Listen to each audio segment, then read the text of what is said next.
కేంద్ర ప్రభుత్వం పెన్షనర్లకు పీఆర్సీ ఎత్తివేయాలనే నిర్ణయాన్ని నిలిపివేయాలని పెన్షనర్ల సంఘం డిమాండ్ చేసింది. నిర్మల్ జిల్లా కేంద్రంలో ఇవాళ పెన్షనర్ల సంఘం నుంచి కలెక్టరేట్ వరకు ర్యాలీ నిర్వహించారు పెన్షనర్స్.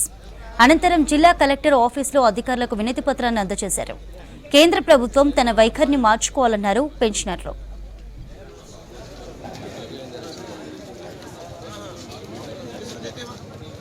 మార్చి 2025 25వ తేదీన జరిగినటువంటి పార్లమెంటులో రాజ్యసభ సమావేశాల్లో 1/1/2026 తర్వాత పాత పెన్షనర్లు ఎవరికి కూడా పీఆర్సీ ఉండబోదు అనేటువంటి నిర్ణయాన్ని బిల్లు పాస్ చేసి ప్రభుత్వం ప్రవేశపెట్టడం జరిగింది. నిర్మల్ జిల్లా పెన్షనర్లందరూ కూడా తరలివచ్చి ఈ కార్యక్రమంలో భాగంగా జిల్లా కలెక్టర్ గారికి వినతి పత్రం సమర్పించడం జరుగుతుంది.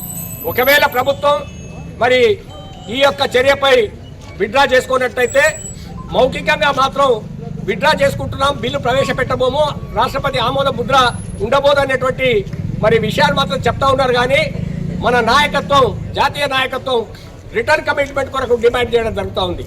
ఈనాడు మనం సమర్పించేటువంటి ఈ మెమోరాండం డైరెక్ట్గా నరేంద్ర మోడీజీ గారికి పరిపాలనా శాఖ పరంగా అదేవిధంగా మన సంఘ పరంగా వారందరికీ కూడా అందజేయడం జరుగుతుంది.